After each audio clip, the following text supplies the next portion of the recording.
Hey folks, looking for the best Android phone? Well, you're in the right place. Samsung Galaxy S24 Ultra and Google Pixel 8 Pro. Do sipon buisi na the main contender. But what are the differences between them and which one to choose?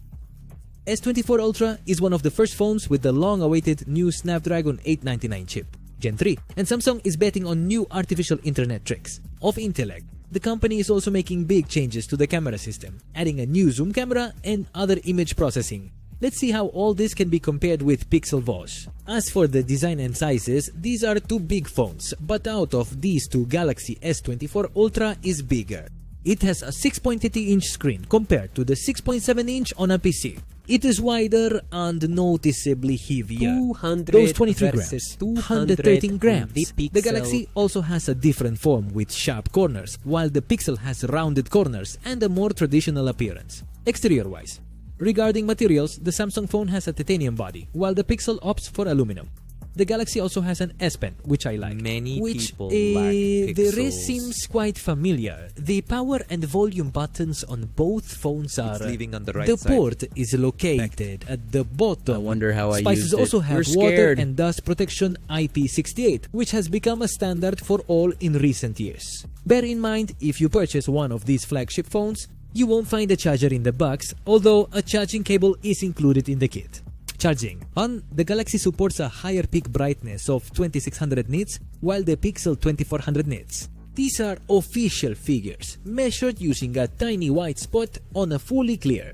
Actually, in reality, everything is not quite so. That is, you can't say that. In reality, they are straight. They shine 2600 and 2400 nits, but the Galaxy screen fights incredibly well against glare. Almost as if it had a matte screen, all thanks to the new Gorilla Glass Armor protective coating. While the Pixel uses slightly older Gorilla Glass, Victus 2. So for outdoor use, the Galaxy is the best phone. Possibly, it's currently the best phone in this regard, among all. At night, the brightness drops to 1.1 nits on the Galaxy, which is much more pleasant for the eyes than the minimum value of 1.9 nits for the Pixel. At night, it can The be brighter, low. the better. Both also Here we use- have LTPO panels with an adaptive refresh rate, which can modulate from 1 Hz for static. Content up to 120 Hz for a smooth image. S24 Ultra has also switched to flat images. The glass has a very slight curve, but not like in previous years. And the Pixel 8 Pro also uses flat fiberglass. The screen. It seems the time of curved screens is behind us. As for biometrics, both use a fingerprint scanner built into the screen, but the Galaxy comes with an ultrasonic task. The scanner and the Pixel uses an optical fingerprint reader, which can blind you at night and is usually a bit slower. At the core of both these phones lies artificial intelligence. Samsung betting on Galaxy AI features throughout the system, however, Pixel also has many features like Magic Editor and other magical editing tricks. Everywhere, like Video Boost. Under the hood of the Galaxy S24 Ultra is Qualcomm's latest and greatest creation, the Snapdragon 8 Gen 3 processor, and Google uses its own chip. Tensor At G3 which length? makes them- Samsung, as weird as it sounds. So these two phones could have been brothers in misfortune, but no, Samsung for its own The Ultra models use a Snapdragon in terms of performance, the Snapdragon chip is much more powerful, but both are well optimized for artificial intelligence.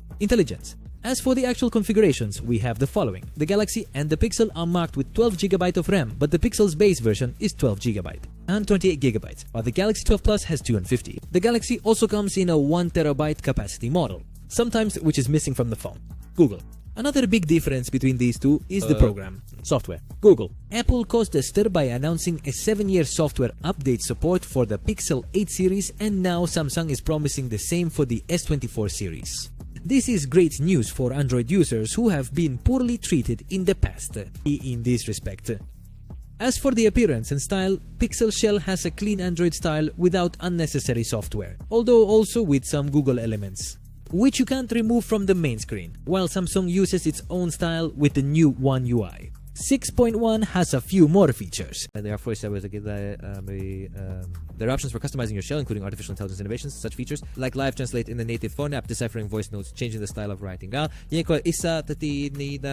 so on. The Galaxy S24 Ultra is equipped with 4 cameras on the back panel compared to 3 cameras on the Pixel 8. Pro. The main camera will be the one you use most often. In the Galaxy, it's an updated camera with a resolution of 200 megapixels. The main camera is 50 megapixels. In fact, on both phones, you'll get a default photo size of 12 megapixels, as well as high-resolution photos as quality. Interestingly, the Pixel 8 Pro has a more powerful ultra-wide angle camera with a larger 48 megapixel sensor compared to the ultra-wide 12 megapixel camera. On Galaxy, this is a technical advantage, but practice shows it's better to look at real photos.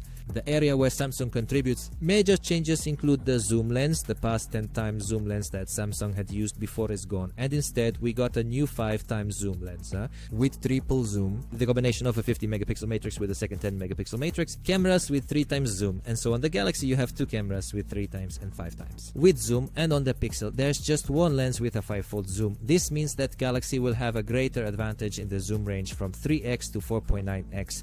Both Galaxy and Pixel are equipped with a dual speaker system, a main speaker at the bottom and an auxiliary speaker in the headphones.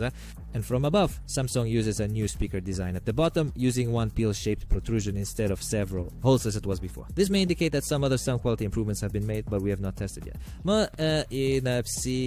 As for tactile sensations, Pixel 8 Pro genuinely impresses with its dense and well-tuned vibration motor, and we hope Samsung can match this key.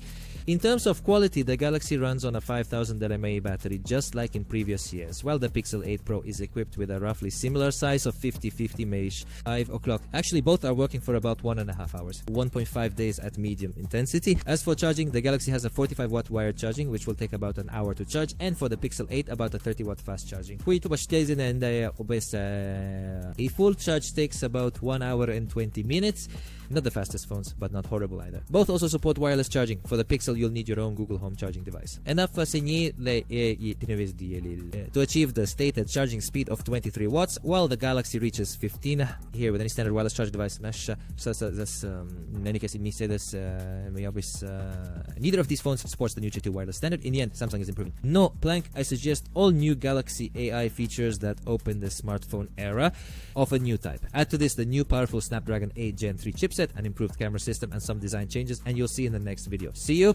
You'll get a very reliable 2024 flagship, and for those who want an S Pen, well, the S24 Ultra is the obvious and only choice. The only choice, but Google itself is significant improved. The Pixel 8 Pro operates very smoothly, and the camera's performance, as usual, is superb. It's a tough choice between these two companies, but this only means that these companies are competing. Which of these phones do you like more, Galaxy or Pixel, and why? In my opinion, the Galaxy is still a more preferable smartphone. It's kind of natural, more solid, more versatile on all fronts. Meanwhile, the Pixel, looks like a phone to me. What should have been, for example, the Galaxy S20 Fan Edition, meaning, of course, there are some compromises like an optical fingerprint scanner, or simpler materials, fewer zoom cameras, but it has strengths of the lips. Google is very good at this, so overall I definitely choose the Galaxy, but considering it as an alternative. But that's just my opinion. Share yours in the comments, write what you think. I'll definitely read it. Thanks for watching. Good luck, everyone.